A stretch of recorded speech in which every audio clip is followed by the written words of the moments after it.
The key was on his key ring for 11 months before I noticed it. Not our house key, I know every tooth of that one. Not his car key, or the gym locker key, or the little brass one for his filing cabinet at home. This was a deadbolt key, matte silver with a small orange rubber cap on the end, the kind they give you when you first move into a new place, before you get around to making copies. I was grabbing his keys off the counter to move his car out of the driveway so the plumber could park, and I stood there in my kitchen on a Tuesday morning holding that key ring thinking, we don't own anything with a matte silver deadbolt. I set the keys back down very gently. I moved the car myself and tipped the plumber. I made a second cup of coffee. I sat at the kitchen table while my husband Daniel was at work, while my daughter Emma was at school, while the plumber fixed the pipe under the sink and the house made its ordinary sounds around me, and I thought about the 11 months I had spent believing the explanation he had given me for coming home late, for silencing his phone face down on the nightstand, for the new gym membership he never seemed to use. I didn't cry. I want you to understand that. Not because I wasn't devastated, I was, but because something in me had already known for a long time, and the key was simply the first solid thing I could hold. I took a photo of it with my phone, then I went upstairs and started making a list. Her name was Kristen. I'd met her once at Daniel's company holiday party 2 years earlier. Blonde, mid-30s, a laugh that filled up a room and seemed designed to do exactly that. Daniel had introduced her as a colleague from the acquisitions team. She'd shaken my hand and told me I had beautiful hair. I'd thanked her and meant it.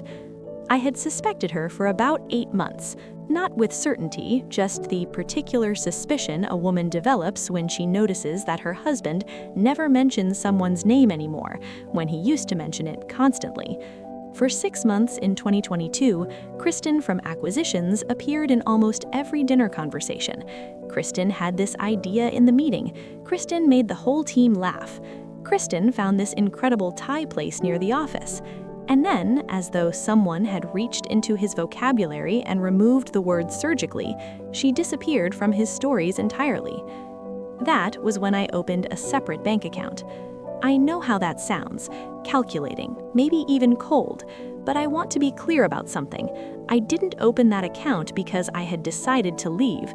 I opened it because I had been a stay-at-home mother for 6 years, because I had left a career in financial compliance to raise our daughter, and because something quiet and practical in me understood that a woman in my position needed, at minimum, a door she could walk through if she ever had to.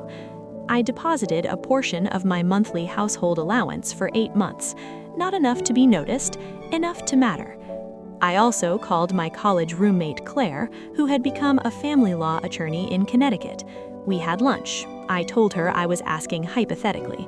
She told me, over her second glass of Sancerre, that hypothetically, in our state, financial records going back 3 years were fair game in divorce proceedings, that marital infidelity, while not directly affecting asset division, could influence a judge's impression of credibility, and that hypothetically, if someone were preparing, they should document everything and disturb nothing.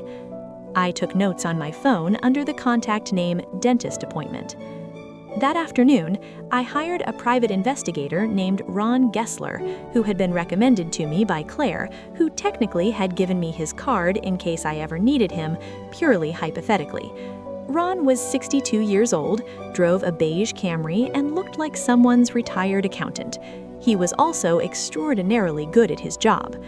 3 weeks later, Ron sent me an address: 4417 Mercer Street, apartment 6B, a converted brick building about 4 miles from our house in the kind of neighborhood where young professionals lived before they could afford to stop living like young professionals. Ron had a lease agreement, I didn't ask how, showing the apartment had been rented 14 months ago under a single name, Kristen Ann Mulvaney. But the security footage from the building's lobby, which Ron obtained through channels I remain genuinely grateful not to know the details of, showed Daniel entering that building an average of 3 times per week. He had a key, the matte silver key with the orange rubber cap. Ron also gave me credit card statements from a card I hadn't known existed, a card in Daniel's name only, opened 18 months ago at a bank we did not use together. The statements showed furniture purchases, a Crate and Barrel order for $1,400, a Williams-Sonoma order for $600, monthly payments to the building at 4417 Mercer Street in the amount of $2,100, listed under a shell company called Meridian Property Group, which Ron had traced back, with the patience of a man who genuinely loves his work, to a small LLC Daniel had opened 4 years ago. 4 years. I sat with that number for a long time. Emma was 7 now, which meant Daniel had begun building the infrastructure for this, the LLC, the credit card, and the groundwork, when our daughter was 3 years old, and I was still nursing our marriage like something fragile and worth saving. I called Claire. This time I didn't say hypothetically. Here is what I did not do. I did not confront Daniel. I did not go to 4417 Mercer Street and knock on the door. I did not send Kristen a message or call her office or do any of the things that feel satisfying to imagine and are catastrophic in practice. What I did instead was spend 3 weeks working with Claire to prepare a filing that was, in her words, airtight in a way I rarely get to see. We had the hidden credit card statements. We had Ron's documentation of the apartment payments. We had 14 months of bank withdrawals from Daniel's personal account in amounts consistent with funding a second household. We had, because Ron was exceptionally thorough, photographs of Daniel entering and leaving 4417 Mercer Street on 41 separate occasions. We had the LLC documents. And we had, because I had spent 8 months quietly gathering them before I even knew the address, 3 years of our joint financial records organized into a binder that my accountant, who I had also consulted hypothetically months ago, had annotated in red ink. On a Wednesday morning in March, while Daniel was at work and Emma was at school, Claire filed for divorce in family court. At 10:47 a.m., as a direct result of provisions we had requested citing financial misconduct and the dissipation of marital assets, the legal term for what Daniel had done with that LLC, a judge signed an order freezing the joint accounts pending disclosure. I know the exact moment Daniel found out, because he called me at 11:03 a.m. "My card was declined," he said. His voice had a quality I'd never heard in it before, something stripped of its confidence, like a wall with the paint removed. "Yes," I said, "that's going to happen." Silence. "Alina, what did you do?" "I filed for divorce, Daniel. You'll receive the papers this afternoon." I heard him exhale, a long, controlled breath, like he was deciding something. "This is insane. Whatever you think you know." "I know about the apartment," I said. "I know about Meridian Property Group. I know about the Sapphire card you've been keeping at your office. I know you've spent roughly $89,000 of marital assets in the last 14 months on what our filing describes as a parallel domestic arrangement." I paused. "Claire Hendricks is my attorney. You may want to call someone." He hung up. I stood at my kitchen for a moment. Then I picked Emma up from school early, told her we were having an adventure day, and took her to the aquarium. She held my hand the whole time and talked about jellyfish for 40 minutes straight. It was one of the best afternoons of my life. Now I have to tell you about the second thing, because the apartment wasn't even the worst of it. Daniel hired an attorney, a good one, a man named Fitch, who had a reputation for being aggressive in discovery.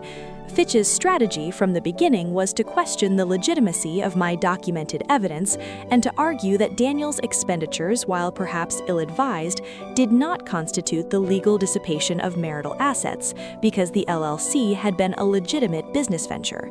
It was a thin argument, but Fitch was paid to make thin arguments sound reasonable, and he was skilled at doing that. What Fitch did not know, because Daniel had apparently not told him, was what Ron Gessler found during a routine background expansion I had asked him to perform on Kristen Mulvaney 3 weeks into the proceedings. Kristen had a daughter. Her name was Avery. She was 4 years old.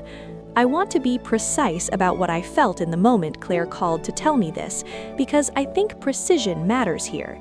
It was not surprise. Some part of me had already begun to do the arithmetic on 14 months of 3 times per week visits and an apartment with crate and barrel furniture. It was not even primarily anger. It was a particular kind of grief, clean and final for the version of my marriage I had been telling myself existed even while I prepared for its ending. That version, the one where maybe this was a midlife crisis, a temporary failure of character, something a person could theoretically survive and recover from, dissolved completely. Avery was 4. The LLC was 4 years old. Ron found a birth certificate. Father listed Daniel Michael Reeves. Claire got a court-ordered DNA test in 6 days. I don't know how. She told me not to worry about the how. The results confirmed paternity.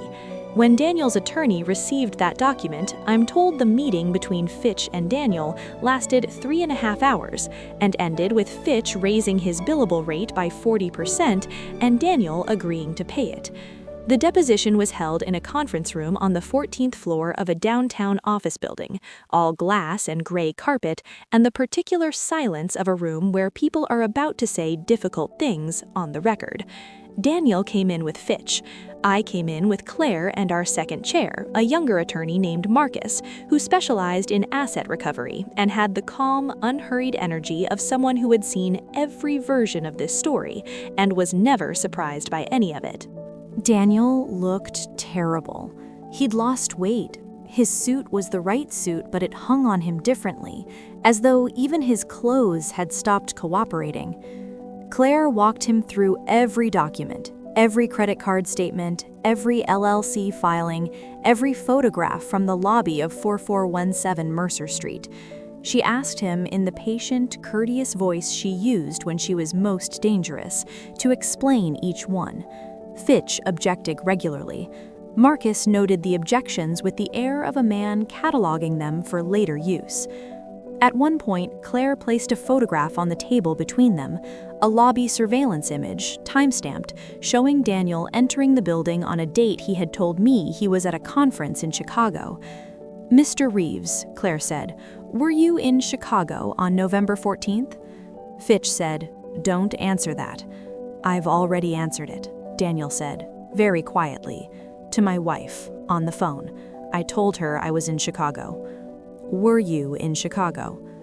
A long pause. "No." Claire made a small mark on her legal pad. "Were you at 4417 Mercer Street?" "Yes." She made another mark. I kept my face still. I had practiced this, keeping my face still, keeping my hands loose on the table, letting the room do the work of understanding what every document and photograph and timeline meant without me having to perform my own devastation for an audience. The deposition lasted 4 hours. By the end of it, Fitch had stopped objecting to most of the questions. 2 weeks later, Fitch withdrew from the case, citing irreconcilable differences with his client.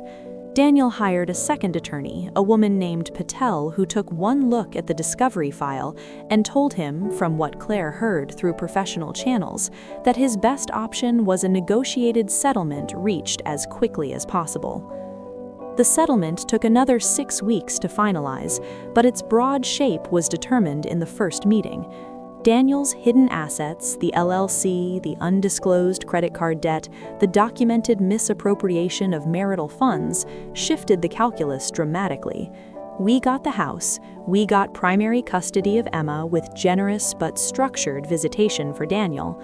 We got a financial settlement that factored in both my years out of the workforce and the $89,000 in dissipated assets. We got a college fund for Emma locked into escrow and untouchable.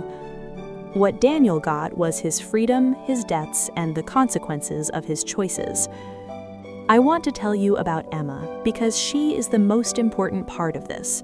She was 7 when I filed, and she was 8 by the time we signed the settlement agreement.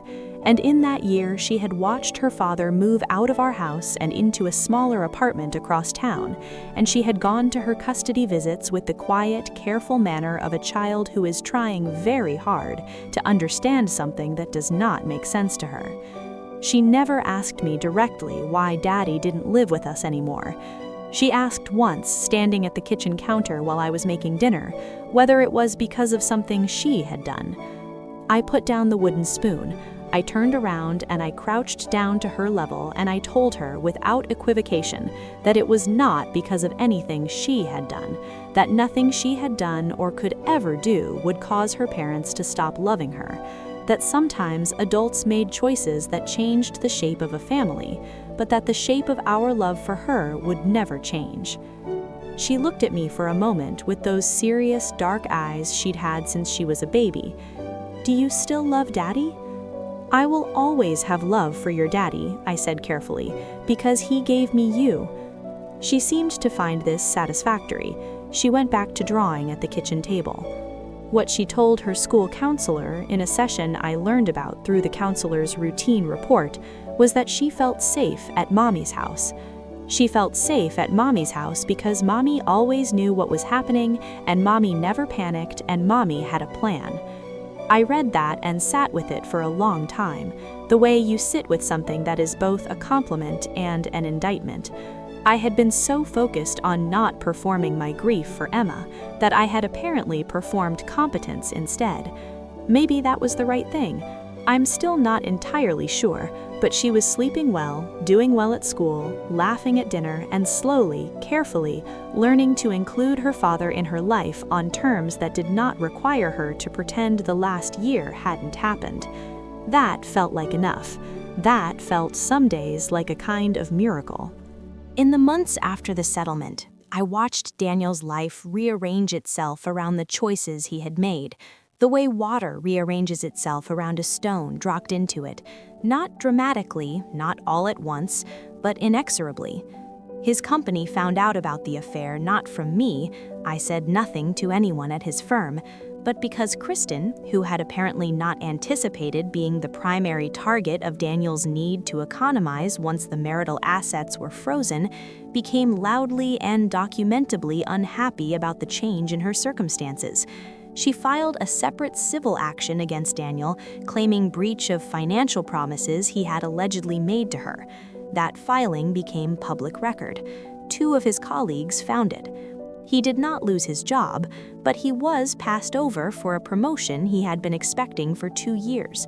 His manager, a woman named Sandra, who I had met at exactly 1 company picnic and found immediately formidable, made no public statement about why.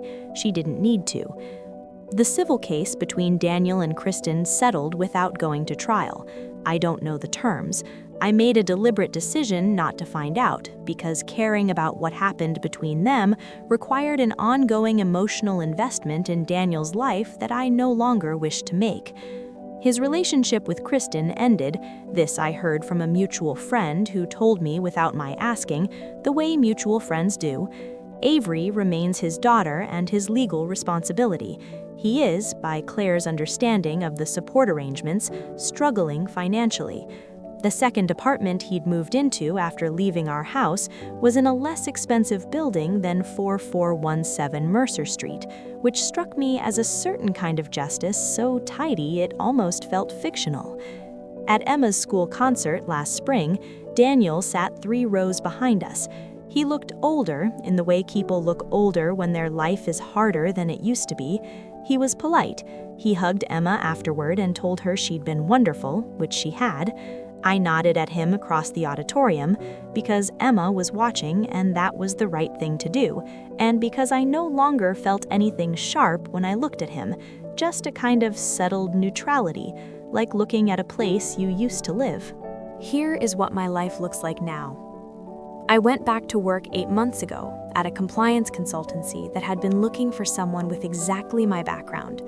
My salary is not extravagant, but it is mine, deposited into an account with only my name on it, representing hours I chose to spend and skills I had maintained even through 6 years of not using them professionally. I had not expected returning to work to feel like returning to myself, but that is exactly what it felt like. As though some part of me had been waiting patiently in a professional context for me to come back and collect it. Claire and I have lunch quarterly now, as friends rather than attorney and client. though she still gives me hypothetical advice over Sancerre, which I accept gratefully. Ron Gessler sends me a Christmas card every year. Last year, it had a photograph of him and his wife on a fishing boat in Nova Scotia. I have it on my refrigerator. The house is ours, Emma's and mine. I repainted the living room a deep, warm green that Daniel had always said was too dark. It is not too dark. It is perfect. I have plants now, a ridiculous number of plants on every windowsill and surface because Emma loves them and because I love watching things I take care of actually grow. Emma had her 9th birthday last month. She wanted a party at the aquarium, jellyfish, still and always, and we had 12 9-year-olds standing in front of a tank of moon jellies for an hour and a half, completely transfixed. She wore a crown I made out of construction paper. She gave a little speech before the cake, the way she does, the way she's always done, standing up straight with her serious eyes and her clear voice, and she said, "I am 9 now, which means I have been alive for 9 years, and so far it has been very good." The other parents laughed. I pressed my fingers against my sternum for a moment, quietly, so no one would see. She is right. 9 years, and so far it has been very good. Even the bad year, especially the bad year, because I found out who I was when everything I had built around myself came apart.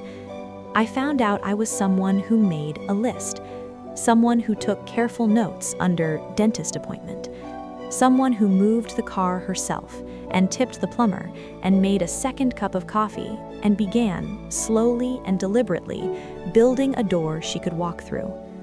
I walked through it. People ask me sometimes how I stayed so calm through all of it. Friends, mostly. Other women who have been through their own versions of this or are afraid of going through their versions of this, or are sitting across from their own husbands right now, wondering about keys they don't recognize. I tell them the truth. I wasn't calm. I was strategic, which is different. I was devastated every single day, in the car, in the shower, in the 10 minutes after Emma went to sleep when the house was quiet and I could finally let my face do what it had been holding back all day. But devastation and strategy are not mutually exclusive. You can grieve and still make a list. You can cry in the shower and still call your attorney. You can love someone and still understand, with the clearest part of your mind, that love is not the same thing as permission to be destroyed. The key with the orange cap is in a box in my closet, in a folder with the other documentation from the case. I keep it because my accountant suggested I keep all physical evidence for 7 years, and because Claire agreed, and because I am someone who keeps her documentation organized. I do not think about it often. What I think about most mornings is the coffee I make while Emma is still asleep, the particular quality of light in my green living room in early spring, the sound of my daughter's feet on the stairs when she comes down. I think about the work waiting for me. Interesting work. Mine. I think about how quiet it is now. Not empty quiet, not lonely quiet, but the quiet of a house where the only person making decisions about what happens inside it is someone I trust completely. I earned this quiet. I built it carefully, one document at a time, one cup of coffee at a time, one morning at a time. And every morning it is still here, and every morning I am still here. And there is nothing in this house I don't recognize.